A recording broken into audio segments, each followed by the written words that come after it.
What is this? In recent surveys, more than 95% of participants thought this was a genuine $50 bill. And the majority is always right. Right? Which day is the seventh or last day of the week? Friday, Saturday, or Sunday?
Who is being deceived by the New World Order in the weekly cycle? On this poster board painted in the early 1930s, we see the destruction of Islam being depicted. However, Encarta Encyclopedia claims that today, Islam is the fastest growing major religion in the world, and that it already has approximately 1 billion followers. So, was the artist's depiction wrong? Was he actually portraying the destruction of the entire Islamic religion? Or was he depicting the destruction of fundamental truth within Islam, brought about through changes in the order of Islam's weekly cycle? The names used in Islam's weekly cycle, as well as statements found in the Quran, support Creation Week with its 6 days of creation and the Sabbath in much of the same manner as is found in the Torah and the Bible. For example, in the Quran it says, "Your guardian Lord is God, who created the heavens and the earth in 6 days, and is firmly established on the throne." And in this next quotation, Creation Week's Sabbath is referred to. "O ye people of the book, believe in what we have now revealed, confirming what was already with you, before we changed the face and fame of some of you beyond all recognition, and turned them hindwards, or cursed them as we cursed the Sabbath breakers. For the decision of God must be carried out." For hundreds of years, Persia has used the name Shanbeh, now Shanbeh, which means Sabbath day, as its title for the 7th day. However, Shanbeh is no longer the last day of the week. It appears that within the last 100 years or so, Iran, along with many of the other Islamic countries, accepted a different order in its weekly cycle. Joma, or the day of assembly prayer, though traditionally the title for the 6th day of the week, has been moved forward by 1 day to make it the new 7th day of the week. And Shanbeh, or the Sabbath of Allah, was taken from the 7th day and placed on the 1st day of the week. As can be easily understood, this forward rotation of the weekly cycle's titles has given Islam a confused order in its weekly cycle. However, this is not the only weekly cycle that is being used in Islam. Tunisia, North Africa, is just one of the many Islamic countries that now uses the New World Order in its weekly cycle. In this country, the official languages are Arabic and French. In French, the first day of the week is called lundi, or Monday, and the last day of the week has the title of dimanche, or Sunday. The 6th day of the week has the title of sabt in Arabic and samedi in French. However, these titles actually come from the 7th-day Sabbath of the Quran and the Bible. These titles for the Sabbath should therefore be on the 7th day of the week instead of dimanche or Sunday. Why is the title of the Sabbath now on the sixth day of the week in Tunisia and much of Islam? And there is yet another weekly cycle which may be found in Islamic Tunisia. Though they are not very common, Tunisian calendars continue to be produced each year, which have Islam's traditional weekly cycle with the titles of Sabt and Samedi as the last day of the week. However, as a result of subtle conditioning, with the vast majority of Tunisian calendars placing Sunday on the seventh day of the week, most Tunisians never even notice that a few of their calendars present the order of the days of the week in a logical, congruent sequence. In other words, when Tunisians look at calendars which have Samedi or Sabbath as the last day of the week, their minds still see Dimanche or Sunday as the seventh day. Over a period of time, their minds have been so conditioned by deception that they end up deceiving themselves and do not see the truth or feel it is important, even when it is in plain print. Who is perpetuating the deception which we have just seen in Islam's weekly cycle?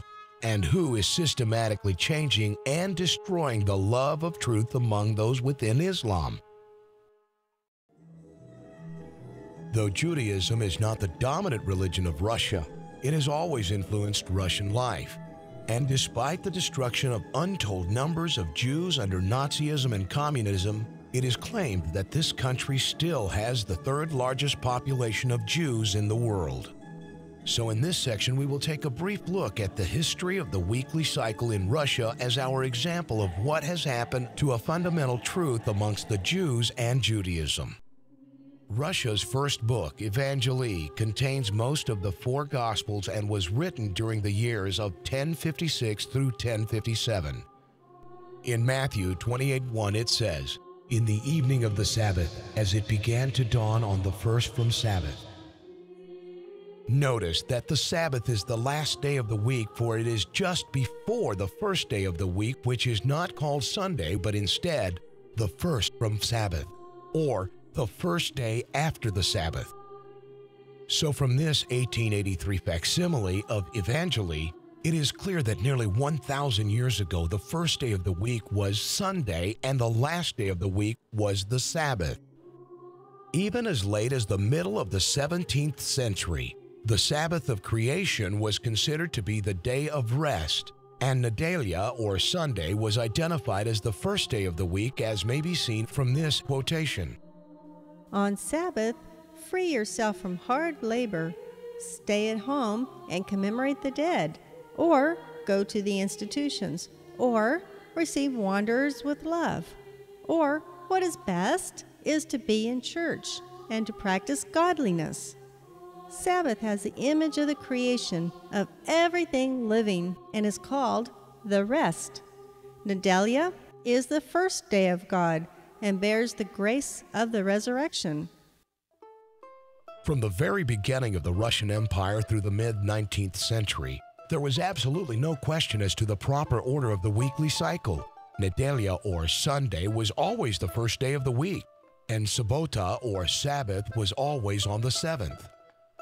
But in the early 1860s, Russian literature appeared which placed Ponedelnik, or Monday, on the first day of the week, and Voskresenia, or Sunday, on the seventh day. And by the mid-1870s, even the Russian Orthodox Church began to experiment with the use of the New World Order in its weekly cycle, as may be seen in this example from the book called Calendar for the Clergy for the year 1876.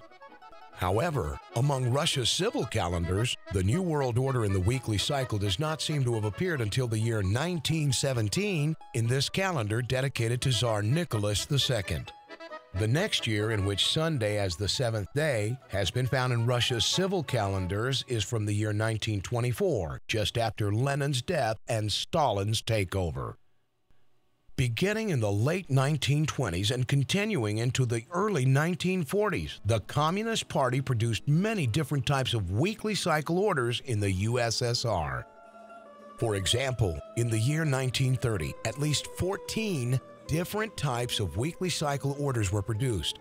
The calendars seen here all came from just one library, the St. Petersburg National Library in St. Petersburg, Russia. This calendar from 1933 has 3 different orders displayed on it. There is the 5-day week, as may be seen with the aid of the numbers 1 through 5 and the gold-colored bar. There is the 6-day week, seen with the aid of the red arrow. And there is the 7-day week, seen with the aid of the blue arrows, though no designation for the first or last day of the week is actually given on the calendar. 1948 appears to be the last year in which the majority of the calendars produced in Russia placed Subbota, or Sabbath, on the 7th day of the week. Just as is the case in a number of other countries around the world, Russia is still producing a few calendars each year which have Sabbath as the last day of the week, though most Russian calendars have the New World Order with Sunday as the 7th day of the week. And as in so many other countries, most Russians do not realize or even care that they are using a confused and contradictory weekly cycle, which is deceptive in nature. When you consider that many of the Slavic people within Russia and Eastern Europe are of Jewish blood, it becomes evident that much of the importance attached to the Sabbath of the Creator God has been destroyed among the majority of those who have for thousands of years held the Creator's 7th-day Sabbath truth in high esteem. Who has been responsible for this well-planned, long-drawn-out deceptive process of implementing the New World Order in the weekly cycle?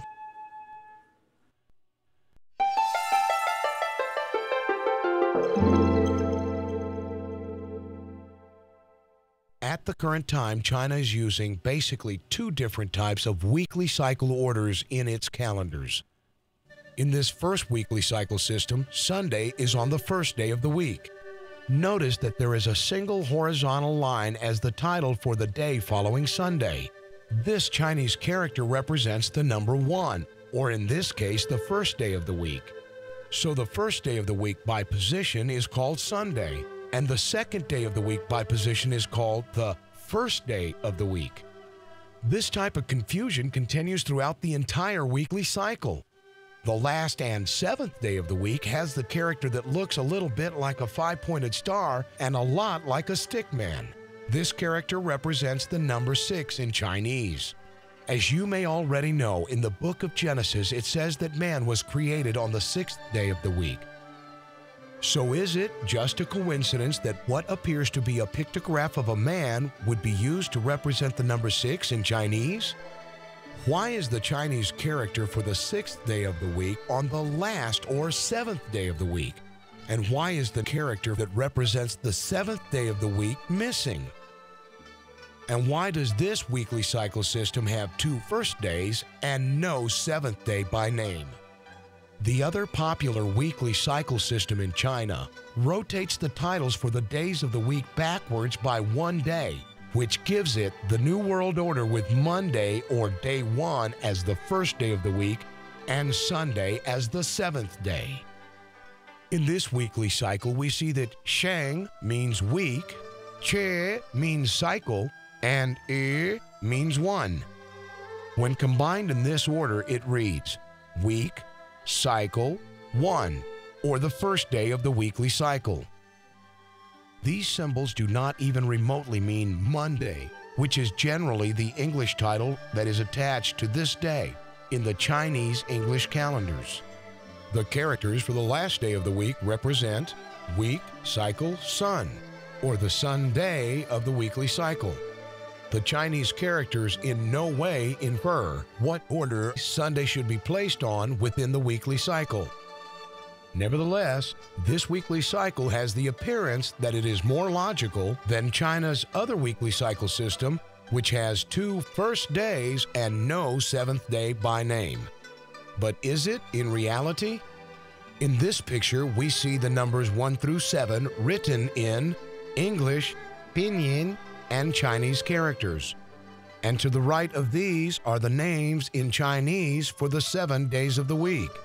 Just as is common in many of the ancient languages, the first 6 days are given numbers as their titles. However, in the not-so-distant past, the majority of the world's languages identified the last day of the week as the Sabbath, not Sunday as seen here in Chinese. Maybe the following information from this 1886 weekly cycle chart will help clarify some of what has happened to the weekly cycle in China. In the Chinese Catholic weekly cycle system, the first day of the week has the special title of Day of Looking Up and Worshiping. In the Chinese Protestant weekly cycle, the first day of the week is also given a special title called Respectful Worshiping. The Mohammedan Chinese calls the first day of the week first to the Sabbath, which, if you remember, is basically the same title as what is used in Russia's Evangeli for the first day of the week. The last day of the week is called Worship Day 7 by Catholicism and the Sabbath by Islam. However, the Chinese Protestant weekly cycle is not so logical. While Respectful Worshiping is the title for the first day of the week, Worship Day 1 is the title for the second day of the week, and the title for the last or seventh day of the week is Worship Day 6. Does this mixed-up order in China's weekly cycle sound familiar? It is easily seen that Worship Day 1 should be on the first day of the week instead of the second, and that Respectful Worshiping should be on the last day of the week. It also appears that the sun symbol was subtly substituted for the Chinese character that is normally used to represent the number 7. In this picture, the seventh day of the Chinese Protestant weekly cycle has been modified to show you what its seventh day most likely looked like before it was tampered with. The sun symbol has been crossed out and the proper symbol for 7 has been replaced. The seventh day has also had the title of Respectful Worshiping restored to it. Thus, it is evident that the Chinese Protestant weekly cycle has been tampered with, so that in reality, it is an anti-Protestant and an anti-Christian weekly cycle. Why would those who have set up illogical and deceptive orders in China's weekly cycle also want to remove from the weekly cycle the character that represents the seventh day in the Chinese language? Could it be that even though very few people seem to realize it today, the symbol for 7 when used in the Chinese weekly cycle is very significant? The Chinese character for 7 is actually made up of a combination of 2 different characters. The horizontal character is a single straight line, which is I, and represents the number 1 or first. The vertical line, shown in its more ancient form here, represents life and/or growth. When these 2 symbols are combined and used on the 7th day of the week, they represent the 1, first, or most important day for life and growth. And if we were to add the symbols of week and cycle before the symbol 7, it would read, the 7th day of the weekly cycle, the most important day for life and growth. From Genesis to Revelation, the 7th-day Sabbath of the Creator is singled out as the special relationship day between the Creator God and man. This title for China's 7th day would therefore be in accordance in principle with the purpose of the Sabbath as described in the Bible. Why has confusion been brought about in China's civil weekly cycle? And why is there still confusion in the Chinese Protestants' weekly cycle? Who is responsible for this artful deception that has been destroying the love for truth in China and the East? Now, let's take a look at the weekly cycles in the United States of America as an example of how the deceptive New World Order is being used in the destruction of truth within Christianity. After looking at the weekly cycles of some of the other nations of the world, which day do you think is the last day of the week in the United States? Now, Sundays are catch-all days. The 7th day is spent stocking the shelves, doing the laundry, cooking a week's worth of meals. Just as Ms. Washington has stated, It seems that today, many Americans consider Sunday to be the seventh day of the week. At first, the common belief in the United States that Sunday is the seventh day of the week may seem strange. For if we take a look at the table and wall calendars that have been produced in the United States, they generally identify Saturday as the seventh day of the week. So why do many Americans think that Sunday is the seventh day of the week, when most of their calendars place Saturday on the last day of the week? Well, there are a number of influencing factors. First of all, there is the church. Though it is unscriptural, most pastors and priests claim that Sunday is the Sabbath. So when their parishioners read in the Bible that the Sabbath is the seventh day of the week, they automatically think of Sunday as that day.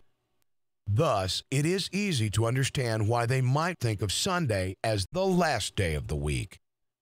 Though most dictionaries identify Sabbath as the seventh day of the week, they generally attach the name of Sunday to the Sabbath as well. This too encourages people to think of Sunday as the seventh day of the week. Another contributing factor is that here and there are calendars which place Sunday on the last day of the week instead of the first day of the week. Here are a few examples. This calendar with Sunday as the seventh day was produced by a broadcasting station. This weekly cycle was used in a doctor's office and was produced by a pharmaceutical company. And this calendar came from a scheduling book. You may have already noticed that many of the scheduling calendar books display both Saturday and Sunday on the last day of the week. For example, in this book, the small calendars at the top of each page place Saturday as the seventh day. However, the weekly schedule places Monday on the first day and Sunday on the last day of the week. These factors have all done their part in the conditioning of people's minds to accept and believe that Sunday is the seventh day of the week. And yet, there is something else that may have even more potential for conditioning our minds to accept the New World Order in the weekly cycle.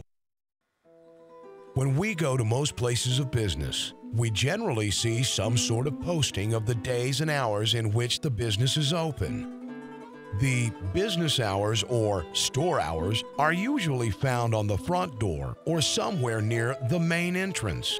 Though many people are aware of this practice, how many actually realize to what extent their minds are being conditioned for the acceptance of either truth or error by this simple posting of business hours?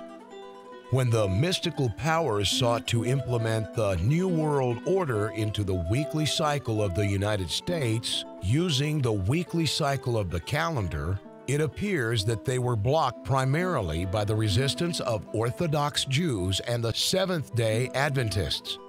Nevertheless, the New World Order in the weekly cycle has slipped into American thought and life seemingly without these religious organizations even realizing what has happened or how it has happened.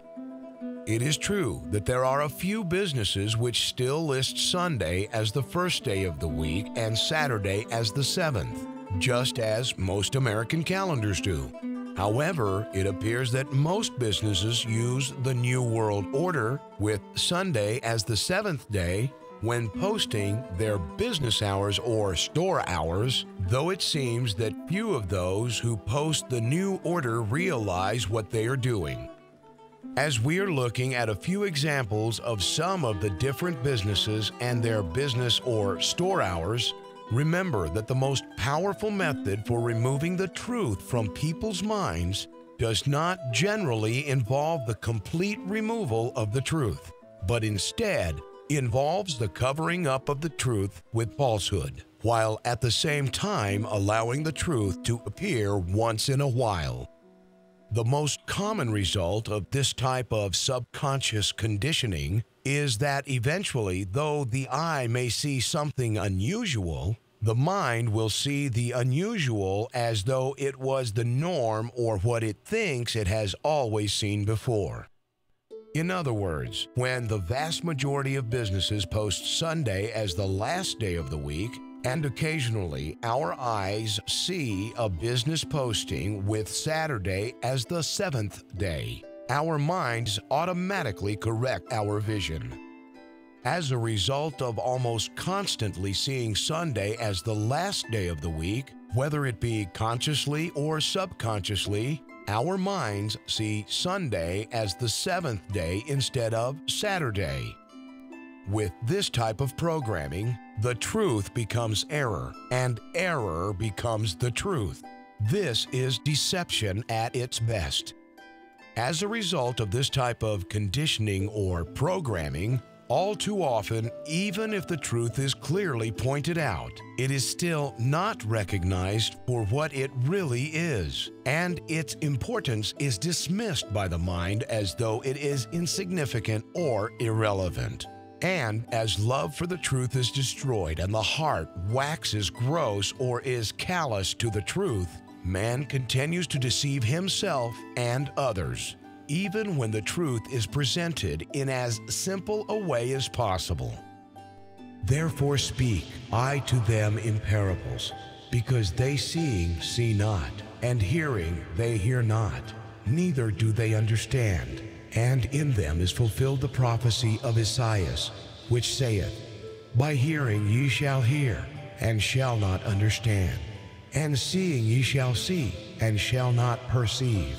For this people's heart is waxed gross, and their ears are dull of hearing, and their eyes they have closed, lest at any time they should see with their eyes, and hear with their ears, and should understand with their heart, and should be converted, and I should heal them.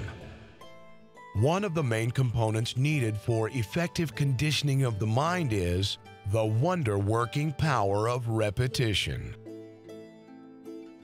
And when it comes to accepting Sunday as the seventh day of the week, what do you think is happening every time approximately 85% of the world's population looks at their calendars, or as people enter most places of business, time after time, day after day, week after week, month after month, and year after year? We are being programmed just as truly as though we were computers. If we think it over, our computer is constantly fixing problems based on previous programming, and most of these problems are never even brought to our attention. However, on occasion, if a problem or security threat is perceived by our computer as being worthy of our attention, then a window appears alarming us to the potential problem and advising us to take protective action. Unfortunately, a destructive virus can take control of our computer if we have not previously incorporated the right programming or protection into it. Destructive viruses enter our computer by deceptively and unassumingly appearing to be desirable or non-threatening information. In other words, without the proper conditioning or programming of our computer's mind, its ability to discern truth from error is destroyed. And once even one deadly virus is allowed into our computer's mind, confusion and subtle destruction are sure to follow until one day, without warning, all is lost.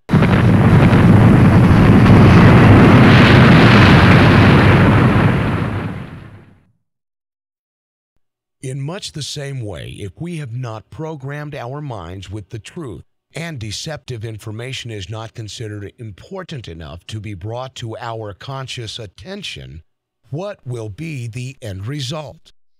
If our mind accepts falsehood as the truth, or if there is no conscious reaction of protest to destructive information, the mind slowly loses its love for the truth and its ability to discern truth from error.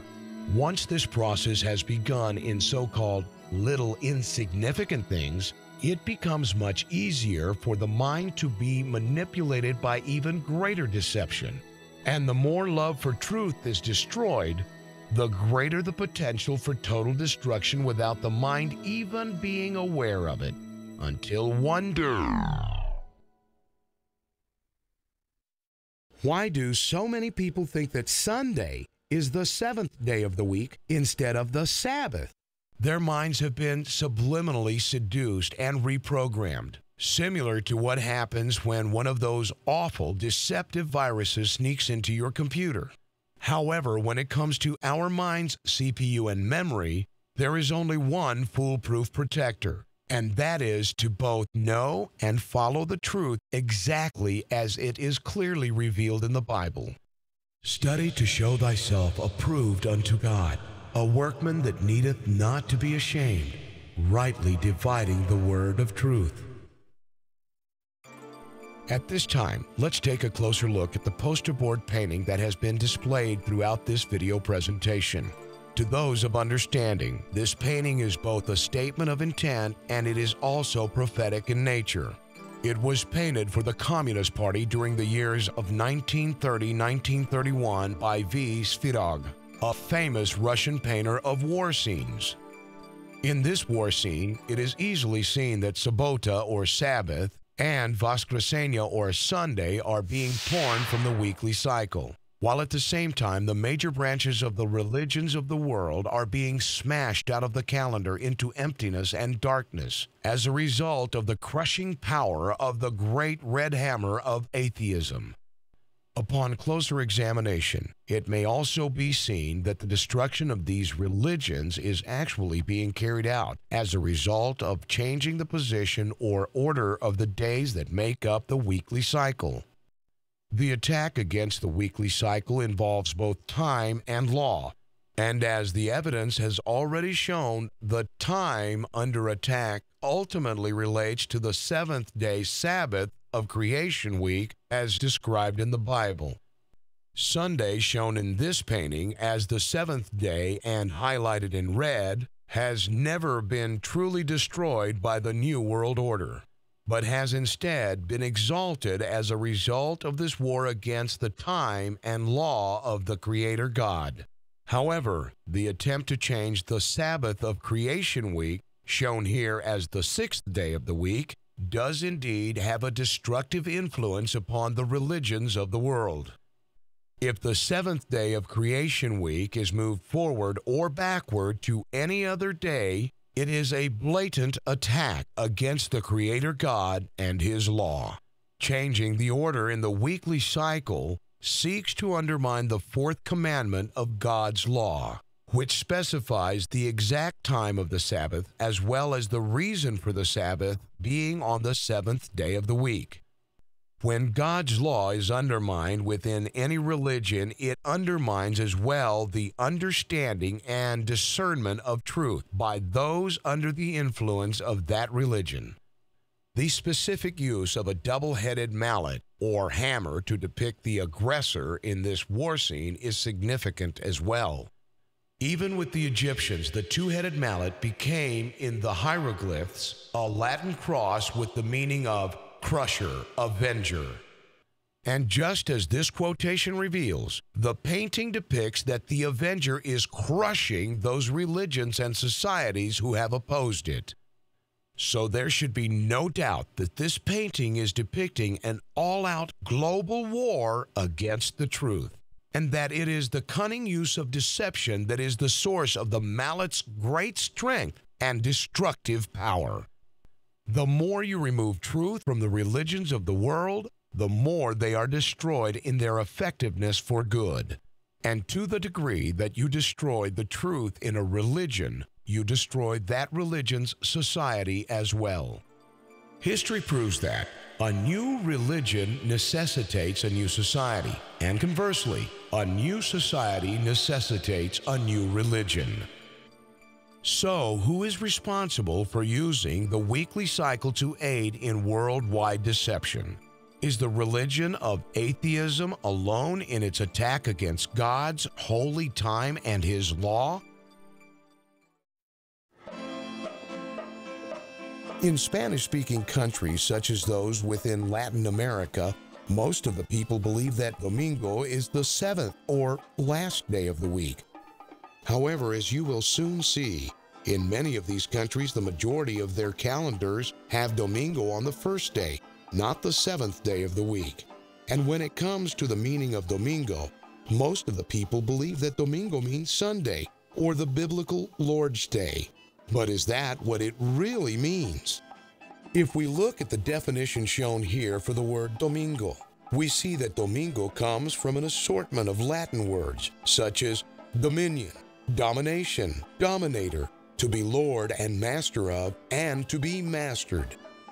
And though some modern dictionaries associate domingo with Sunday, often called the Lord's Day, the original meanings of the words from which domingo has been derived do not appear to have any direct association with the biblical Lord's Day or with any other particular day of the week.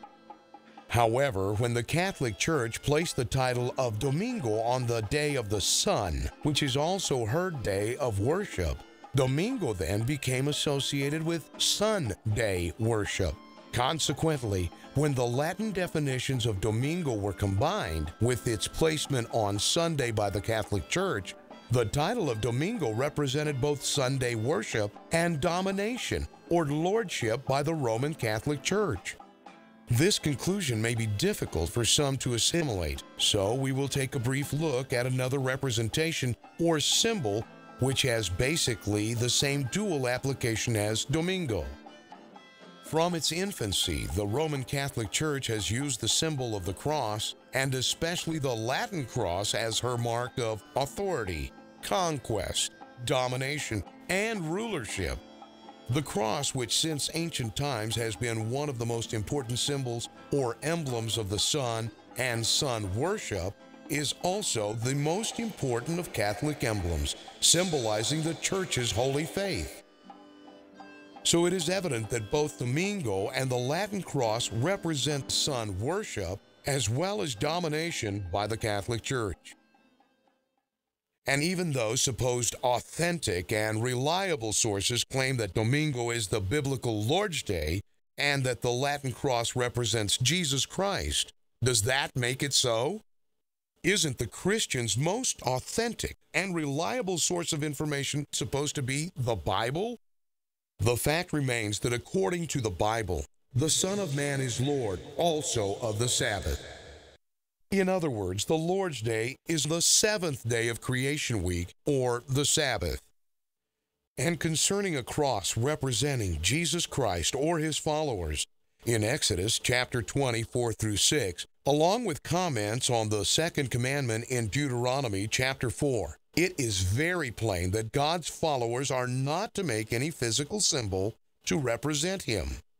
This is why, biblically, the cross cannot be a representation of Jesus Christ, any more than Domingo is a representation of the biblical Lord's Day, the seventh-day Sabbath. Apparently, then, Domingo is only appropriate as the title of a non-biblical worship day and a non-biblical Lord. Unfortunately, Domingo is not the only word in Latin America's weekly cycle that has been misrepresented and therefore misunderstood. It seems that the majority of the people think that the Spanish word sábado means Saturday and that it is the name for the sixth day of the week. However, the word sábado has not been derived from Saturnus, nor does it mean Saturday. The word sábado traces its roots back to sabbatum in Latin, sabbaton in Greek, and Shabbath in Hebrew, which are words or titles used in those languages for the biblical Lord's Day, the seventh-day Sabbath of creation week. And so assigning the title of sábado to the sixth day or to any day other than the seventh day of the week creates a direct contradiction to the true meaning of sábado and its divine placement on the seventh day. And though not all Spanish dictionaries agree, the majority of full-size Spanish dictionaries clearly identify Domingo as the title for the first day and sábado as the title for the last day of the week. Therefore, in Spanish-speaking countries like Chile, where most calendars place Domingo on the seventh day of the week, there are obvious contradictions that exist between most of the country's calendars and the majority of the authentic full-size Spanish dictionaries regarding what day is actually the seventh day of the week. On the other hand, in countries such as Argentina, Bolivia, Colombia, Ecuador, and Peru, It seems that the confusion that exists over what is the correct last day of the week is not so much the result of an improper order of the weekly cycle, as it is the religious teachings and concepts that subliminally permeate these societies. From random surveys taken in these 5 countries, it is estimated that approximately 75 to 85% of their calendars place Sabbath on the 7th day of the week. Yet at the same time, more than 90% of the general populace surveyed thought that Domingo was the last day of the week. It is sad that in these cultures, the destruction of discernment has been so powerful that many of the people can be looking at 2 different calendars, which are side by side. One with Domingo on the 7th day and the other with Sábado as the 7th day, and their minds will literally register both calendars as having Domingo as the last day of the week. After the evidence has been clearly pointed out, some of the people are able to see the difference. But incredible as it may seem, there are those who never do recognize the truth. Psychologically, this problem with discernment is no less serious than a person being incapable of recognizing or understanding the difference in the value between a $1 bill and a $100 bill. How is it possible that intelligent people can have so much difficulty in discerning simple truth from error, especially when it's right in front of their eyes? All too often, if blatant, erroneous contradictions are received as the truth within one's home, religion, or society, the result will be that the greater the contradiction or deception accepted, the greater will be the individual's inability to discern truth from error or to love the truth when it is pointed out. Unlike in the United States, the posting of business hours does not seem to play a significant role in the conditioning of these societies to accept Sunday as the 7th day of the week. So, what is bringing about this powerful yet unrecognized confusion in the Spanish-speaking countries?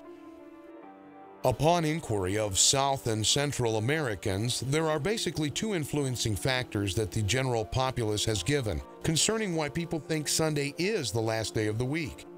The first reason is called the work week, which it is claimed begins with Monday and ends with Sunday.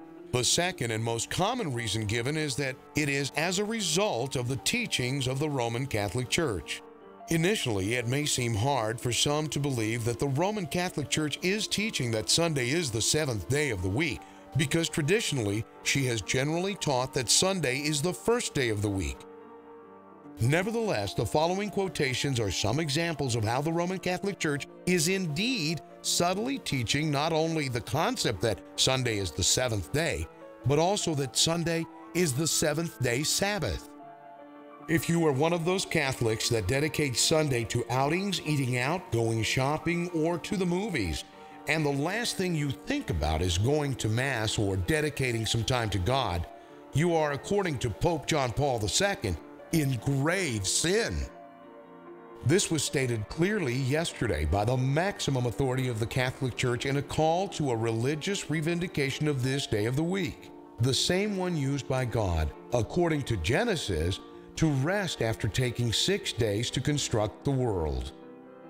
From this Colombian newspaper article, we find the claim that Sunday is the same rest day as the 7th day of Creation Week. But was the journalist who wrote this newspaper article simply confused concerning what day of the week the Catholic Church's maximum authority was actually referring to? This question is answered in Pope John Paul II's Dies Domini, where the following statements may be found. In the first place, therefore, Sunday is the day of rest because it is the day blessed by God and made holy by Him, set apart from the other days to be, among all of them, the Lord's Day. Therefore, if God sanctifies the 7th day with a special blessing and makes it His day par excellence, this must be understood within the deep dynamic of the dialogue of the covenant, indeed, the dialogue of marriage. By contrast, the Sabbath's position as the 7th day of the week suggests for the Lord's Day a complementary symbolism, much loved by the fathers. Sunday is not only the first day, it is also the 8th day. We see here that while the Roman Catholic Church is officially teaching that her Lord's Day, or Sunday, is the first day and even the 8th day of the week, she is also subtly teaching that Sunday is the 7th day of the week. Let's continue now with Dies Domini. More than a replacement for the Sabbath, therefore, Sunday is its fulfillment, and in a certain sense, its extension and full expression in the ordered unfolding of the history of salvation, which reaches its culmination in Christ. Christ came to accomplish a new exodus, to restore freedom to the oppressed. He performed many healings on the Sabbath, certainly not to violate the Lord's Day, but to reveal its full meaning. The Sabbath was made for man, not man for the Sabbath. Opposing the excessively legalistic interpretation of some of his contemporaries and developing the true meaning of the biblical Sabbath, Jesus, as Lord of the Sabbath, restores to the Sabbath observance its liberating character, carefully safeguarding the rights of God and the rights of man. This is why Christians, called as they are to proclaim the liberation won by the blood of Christ, felt that they had the authority to transfer the meaning of the Sabbath to the day of the resurrection. Notice that both the biblical seventh-day Sabbath and the Catholic Church's Lord's Day, or Sunday, are represented as being exactly the same day. Also notice that when the Pope is speaking of transferring the sanctity of the Sabbath from the seventh-day Sabbath to Sunday, no reference is given of where Jesus Christ, the Lord of the Sabbath, commanded that Sunday should be the new and improved seventh-day Sabbath.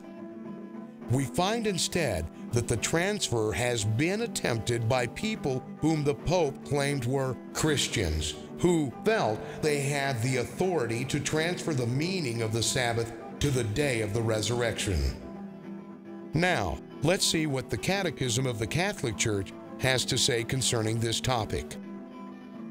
The third commandment of the Decalogue recalls the holiness of the Sabbath. The seventh day is the Sabbath of solemn rest, holy to the Lord. In speaking of the Sabbath, Scripture recalls creation. For in 6 days the Lord made heaven and earth, the sea, and all that is in them, and rested the seventh day. Therefore the Lord blessed the Sabbath day and hallowed it. Scripture also reveals in the Lord's Day a memorial of Israel's liberation from bondage in Egypt. God's action is the model for human action. If God rested and was refreshed on the seventh day, man too ought to rest and should let others, especially the poor, be refreshed. Just as in Pope John Paul II's Dies Domini, the Catholic Church's Catechism is teaching that her Lord's Day, or Sunday, is in actuality God's Lord's Day, the seventh-day Sabbath.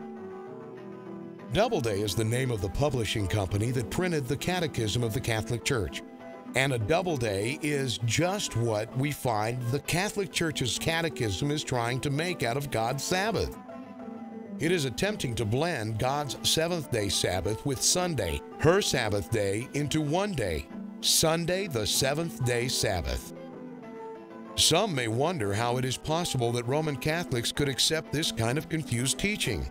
But fear can do amazing things to the mind, especially when they hear statements like the following from Joseph Ratzinger, the former head of the CDF, or the modern Roman Inquisition, and now the head of the entire papacy, with the title of Pope Benedict XVI. One can only be a Christian in the Church, not beside the Church. Is it any wonder that many find that they are confused concerning what day is the true seventh-day Sabbath, and at the same time are afraid to question what they have been taught when confronted with the plain truth as revealed in their calendars, the majority of their dictionaries, and the Bible? Some may think that the promotion of Sunday as the seventh day of the week is a rather recent development, but as you may have already guessed, it is not. From Vatican II, the Roman Catholic Church had this to say about the perpetual calendar and the weekly cycle. The most sacred council likewise declares that it does not oppose efforts designed to introduce a perpetual calendar into civil society.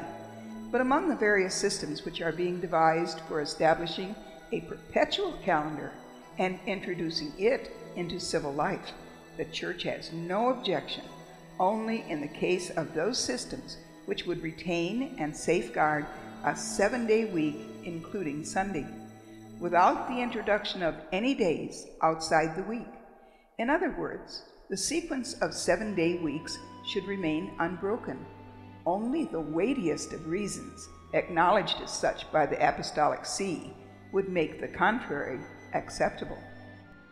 This Catholic medallion, struck in 1694 in honor of the supposed Annunciation of Mary, has on one side of it the oldest known calendar in which Monday is the first day and Sunday is the 7th day of the week.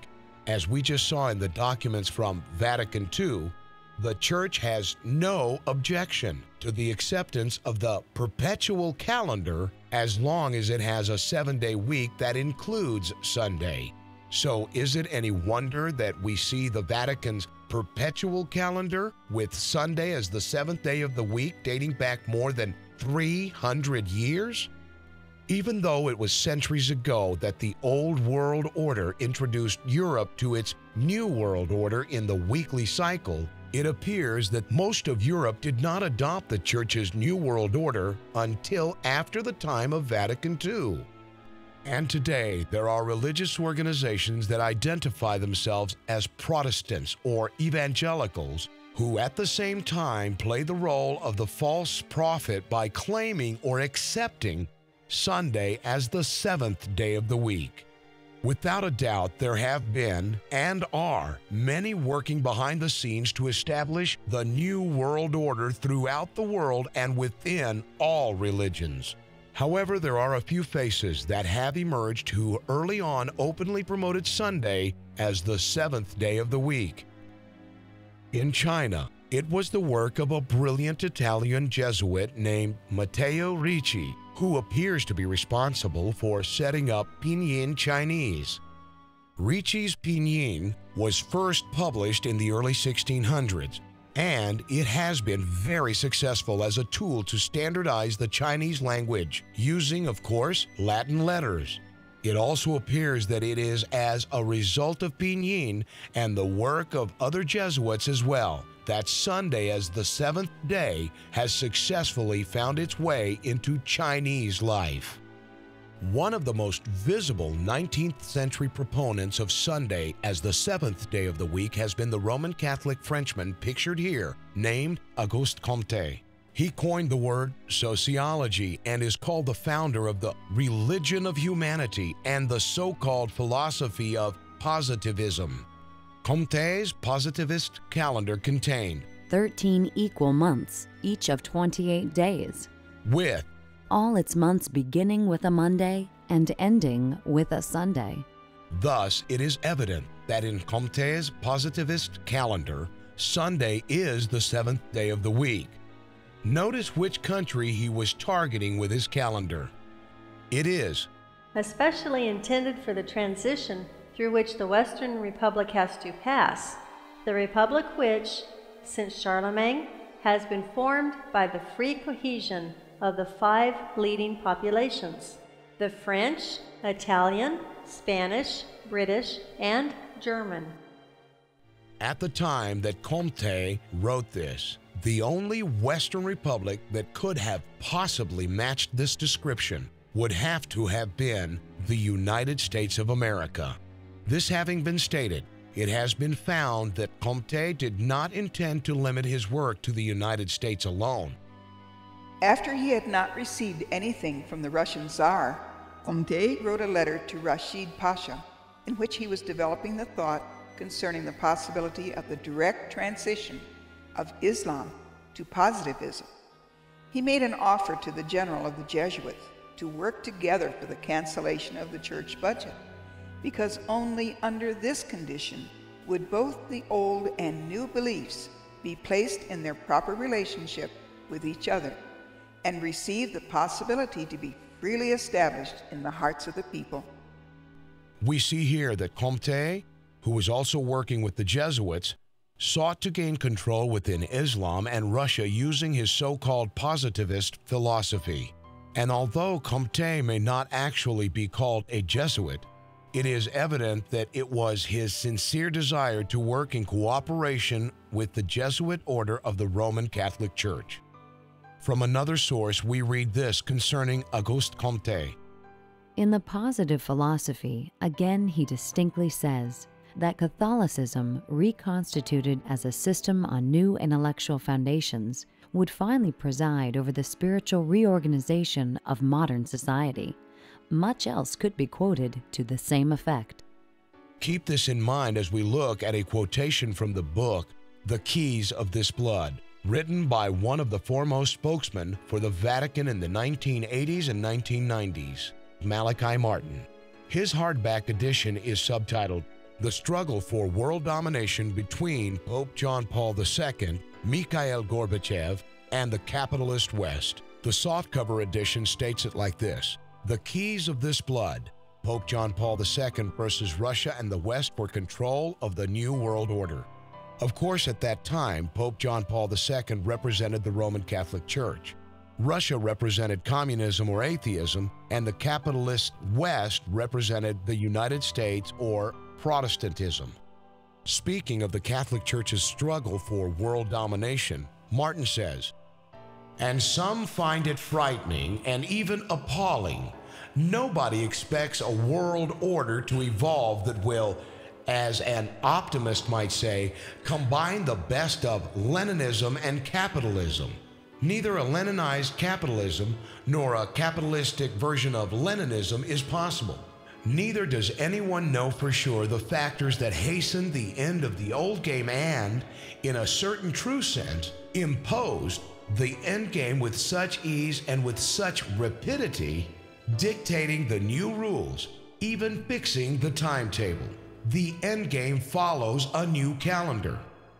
In other words, the Catholic Church plans to assert her authority for world domination once the new calendar has been implemented. And, according to Malachi Martin's book, it will be no picnic for those who do not agree with the Pope, called minimalists, once world domination has been achieved.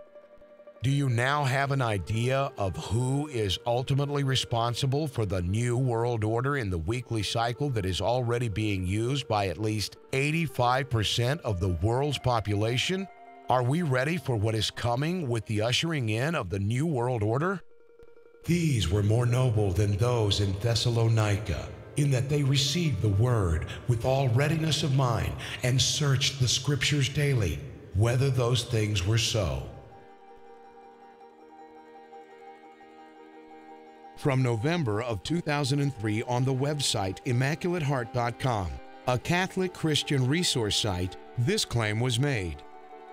Most Christians assume that Sunday is the biblically approved day of worship. The Roman Catholic Church protests that it transferred Christian worship from the biblical Sabbath, Saturday, to Sunday, and that to try to argue that the change was made in the Bible is both dishonest and a denial of Catholic authority. If Protestantism wants to base its teachings only on the Bible, it should worship on Saturday. And on the same page, there was this statement. Over 100 years ago, the Catholic Mirror ran a series of articles discussing the right of the Protestant churches to worship on Sunday. The articles stressed that unless one was willing to accept the authority of the Catholic Church to designate the day of worship, the Christian should observe Saturday. When Daniel spoke of a church-state system that would speak words against the Most High and shall wear out the saints of the Most High, and he shall think to change the times and the law, he was speaking of the work of deception against the truth of God as revealed in His Word, the Bible. Is not the boasted claim of the Roman Catholic Church that it transferred Christian worship from the biblical Sabbath, Saturday, to Sunday, as well as the attempt to universally change the seventh day of the weekly cycle from Sabbath to Sunday, a most striking fulfillment of the think to change God's time and law prophecy? And should it be any wonder that the same religious system that has claimed that it has the authority to change God's holy day of worship from Sabbath to Sunday would also seek to physically change the seventh day of the week from Sabbath to Sunday? When commenting about the great deceptions that would be brought upon the world, and more specifically his followers, Jesus said, "Take heed that no man deceive you, and insomuch that, if it were possible, they shall deceive the very elect." So, as deception increases in this world, it is the duty of God's followers to unmask it, using the Bible as their light and guide. "And the beast was taken, and with him the false prophet that wrought miracles before him, with which he deceived them that had received the mark of the beast, and them that worshipped his image. These both were cast alive into a lake of fire burning with brimstone." The false prophet acted as a deceiver by mixing in error while at the same time appearing and claiming to speak the truth of God. A true prophet must always teach only the truth as clearly shown in God's Word. The Bible says, "To the law and to the testimony, if they speak not according to this word, it is because there is no light in them." Though we are told that the entire earth is to be brought under the great power of deception, who is the ultimate target? "And the dragon was wroth with the woman, and went to make war with the remnant of her seed, which keep the commandments of God, and have the testimony of Jesus Christ." The true church or followers of God are identified as walking in or obedient to all of the commandments of God, and they also have the testimony of Jesus Christ as a result of experiencing a faithful, loving relationship with Jesus Christ. Jesus says, "If ye keep my commandments, ye shall abide in my love, even as I have kept my Father's commandments, and abide in his love. Ye are my friends, if ye do whatsoever I command you." With extremely powerful deception going on all around us, the only way to not be deceived is to know the truth for ourselves and to walk in it. And what is the embodiment of truth, as well as the source of all truth? Jesus says, "I am the way, the truth, and the life." Remember that just like the virus that eventually destroys our computer, the New World Order in the weekly cycle is subtly destroying people's discernment of and love for the truth. And the more the love for truth has been destroyed from the mind, the more the mind itself becomes a destroyer. So how important is the truth? Again, Jesus says, "And ye shall know the truth, and the truth shall make you free." Historically, the closer any society or religion has followed the principles of God's truth as revealed in the Bible, the more it has enjoyed freedom and prosperity for both the individual and the nation. "And this is life eternal, that they might know thee, the only true God, and Jesus Christ, whom thou hast sent." And knowing God, the Father, and his Son, Jesus Christ, is what the seventh-day Sabbath is all about. So that is why those who truly want to please and follow God should always remember the Sabbath day, to keep it holy. 6 days shalt thou labor, and do all thy work, but the seventh day is the Sabbath of the Lord thy God. In it thou shalt not do any work, thou, nor thy son, nor thy daughter, thy manservant, nor thy maidservant, nor thy cattle, nor thy stranger that is within thy gates. For in 6 days the Lord made heaven and earth, the sea, and all that in them is, and rested the seventh day. Wherefore the Lord blessed the Sabbath day and hallowed it. Now God looked at all his creation. It was perfect in every way. God smiled and said, "Ah, that pleases me. I like everything I've made." On the seventh day, God rested from the great work he had done. God blessed the seventh day and said, "This Sabbath day shall be a holy day." Down through the years, God's people have rested on the Sabbath day. They rested and they worshiped God, the great and wise Creator. How important is the truth to you?